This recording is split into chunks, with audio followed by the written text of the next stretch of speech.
കാനൂസിയമ്മി കിച്ചണിലേക്ക് എല്ലാവർക്കും സ്വാഗതം. അപ്പോൾ ഇന്നത്തെ നമ്മുടെ വീഡിയോ ഓണം സ്പെഷ്യൽ ആയിട്ടുള്ളൊരു വീഡിയോ ആണ്. നമ്മുടെ സദ്യയും അതുപോലെ തന്നെ ഒരു അടിപൊളി പായസത്തിൻ്റെ റെസിപ്പിയോടെ ഷെയർ ചെയ്യുന്നുണ്ട്. അപ്പോൾ എല്ലാവരും വീഡിയോ മുഴുവനായിട്ട് കണ്ടോക്കണേ. ആദ്യം തന്നെ പായസത്തിൻ്റെ റെസിപ്പിയിലേക്ക് പോകാം. പായസം ഉണ്ടാക്കാനായിട്ട് മെയിനായിട്ട് വേണ്ട ഒരു ഐറ്റമാണ് ചവ്വരി. ഞാനപ്പോൾ അരക്കപ്പ് ചവ്വരിയാണ് ഇവിടെ എടുത്തിട്ടുള്ളത്. ഇനി ഇത് സോക്ക് ചെയ്യാനായിട്ട് വെക്കണം. നല്ല ചൂടുള്ള വെള്ളത്തിൽ വേണം ഇത് സോക്ക് ചെയ്യാനായിട്ട്. അങ്ങനെ സോക്ക് ചെയ്യുകയാണെങ്കിൽ നല്ല ഈസി ആയിട്ട് തന്നെ കുക്ക് ചെയ്തെടുക്കാനായിട്ട് പറ്റും. അതുപോലെ തന്നെ അധികം ടൈം കുക്ക് ചെയ്യേണ്ടിയും വരില്ല. അപ്പോൾ ഇതുപോലെ ചൂടുള്ള വെള്ളം കുറച്ച് അധികം ഒഴിച്ചിട്ട് 1/2 to 1 മണിക്കൂർ സോക്ക് ചെയ്ത് വെക്കുകയാണെങ്കിൽ പെട്ടെന്ന് തന്നെ അത് കുക്ക് ചെയ്യണ സമയത്ത് വെന്ത് കിട്ടും. അപ്പോൾ അതവിടെ മാറ്റി വയ്ക്കാം. ഇനി ഇതിലേക്ക് വേണ്ടത് ക്യാരറ്റാണ്. മീഡിയം സൈസ് വരുന്ന 2 ക്യാരറ്റാണ് എടുത്തിട്ടുള്ളത്. ഇനി ഇതൊന്ന് ഗ്രേറ്റ് ചെയ്തെടുക്കണം. അപ്പോൾ അതിനായിട്ട് ഗ്രേറ്ററിൻ്റെ ചെറിയ ഹോൾസിലാണ് ഞാനിപ്പോൾ ഗ്രേറ്റ് ചെയ്തെടുത്തിട്ടുള്ളത്. ചെറുതിന് പകരം വേണമെങ്കിൽ വലിയ ഹോൾസിലായാലും ഗ്രേറ്റ് ചെയ്തെടുക്കാം. അതുപോലെ തന്നെ 2 ക്യാരറ്റ് ഞാനിവിടെ മുഴുവനായിട്ട് ഗ്രേറ്റ് ചെയ്തിട്ടുണ്ടായിരുന്നില്ല. 1.5 ക്യാരറ്റ് എടുത്തിട്ടുണ്ടായിരുന്നുള്ളൂ. ഇത് കപ്പിലാണെന്ന് നോക്കുമ്പോൾ 2 കപ്പ് കറക്റ്റ് ഉണ്ടായിരുന്നു. ഇനി പായസം ഉണ്ടാക്കാനായിട്ട് തുടങ്ങാം. അപ്പോൾ അതിനായിട്ട് പായസം ഉണ്ടാക്കാനുള്ള പാത്രം അടുപ്പത്ത് വെച്ച് ചൂടാക്കിയിട്ട് അതിലേക്ക് 2 ടേബിൾ സ്പൂണോളം നെയ്യ് ഒഴിച്ച് കൊടുക്കുന്നുണ്ട്. എന്നിട്ട് ഇതിലേക്ക് അണ്ടിപ്പരിപ്പും കിസ്മിസും ഇട്ട് റോസ്റ്റ് ചെയ്തെടുക്കുന്നുണ്ട്. ഇതിൻ്റെ ഒപ്പം വല്ല നട്ട്സ് നിങ്ങൾക്ക് ഇഷ്ടമുണ്ടെങ്കിൽ അതും കൂടി ഇട്ട് കൊടുക്കാവുന്നതാണ്. ഞാനിപ്പോൾ ഇത് 2 മാത്രമാണ് യൂസ് ചെയ്തിട്ടുള്ളത്. ഇനിയിപ്പോൾ അതായത് കോരി മാറ്റാം.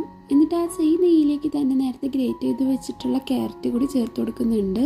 എന്നിട്ട് ഇതൊന്ന് വാട്ടിയെടുക്കണം. 3-4 മിനിറ്റ് ലോ ഫ്ലെയിമിൽ വെച്ചിട്ട് ഈ നെയ്യിലൊന്ന് ക്യാരറ്റ് വേവിച്ചെടുക്കണം. ഇങ്ങനെ ചെയ്യുമ്പോൾ പായസത്തിനും ക്യാരറ്റിനും നല്ലൊരു ടേസ്റ്റ് ആണ്. അതുപോലെ തന്നെ നല്ലൊരു ഫ്ലേവറും കിട്ടും. അപ്പം അതിന് വേണ്ടിയിട്ട് 2-3 മിനിറ്റ് ഒന്ന് നെയ്യിലൊന്ന് ഇങ്ങനെ വാട്ടിയെടുത്തിട്ട് അത് കോരി മാറ്റി വെക്കുന്നുണ്ട്. ഇനി ആ സെയിം പാത്രത്തേക്ക് തന്നെ പാലൊഴിച്ച് കൊടുക്കുകയാണ്. 1 ലിറ്റർ പാലാണ് ഞാനിപ്പോൾ അവിടെ എടുത്തിട്ടുള്ളത്.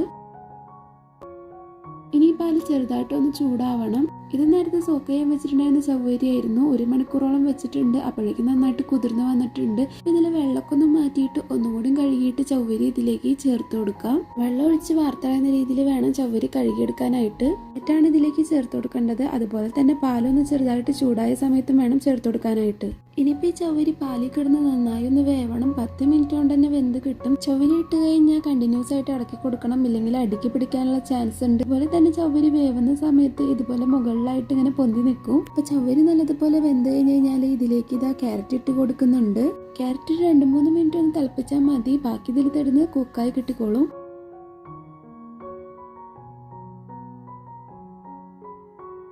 ഇനി ഇതിലേക്ക് ആവശ്യമായിട്ടുള്ള മധുരം ചേർത്ത് കൊടുക്കാം. അപ്പോൾ അതിനായിട്ട് ഇവിടെ കണ്ടൻസ്ഡ് മിൽക്കാണ് ഞാൻ യൂസ് ചെയ്തിട്ടുള്ളത്. നിങ്ങൾക്ക് ഇതിന് പകരം വേണമെങ്കിൽ പഞ്ചസാര ചേർത്ത് കൊടുക്കാവുന്നതാണ്. അത് നിങ്ങളുടെ മധുരത്തിനനുസരിച്ചിട്ടുള്ള കണ്ടൻസ്ഡ് മിൽക്ക് ചേർത്ത് കൊടുക്കുക. ഞാനിപ്പോൾ ഇവിടെ 1/2 കപ്പ് കണ്ടൻസ്ഡ് മിൽക്കാണ് യൂസ് ആക്കിയിട്ടുള്ളത്.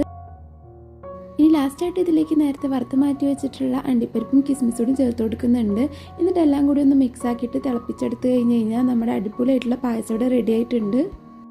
ഇതെന്തായാലും എല്ലാവരും ഒന്ന് ട്രൈ ചെയ്ത് നോക്കേണ്ട പായസം തന്നെയാണ്. നല്ലൊരു വെറൈറ്റി ആയിട്ടുള്ളൊരു പായസത്തിൻ്റെ റെസിപ്പിയാണ്.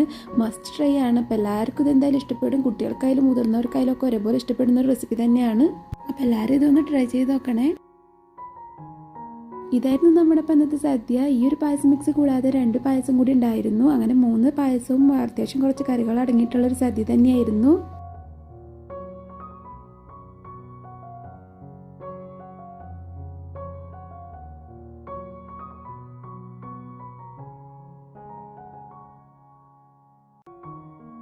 അപ്പോൾ സദ്യ എല്ലാം കഴിച്ച് കഴിഞ്ഞിട്ട് അവസാനമായിട്ട് പഴവും പായസം പപ്പടം കൂടിയും കൂട്ടിയിട്ട് കഴിച്ചിട്ടുണ്ടായിരുന്നു. അടിപൊളി തന്നെയായിരുന്നു.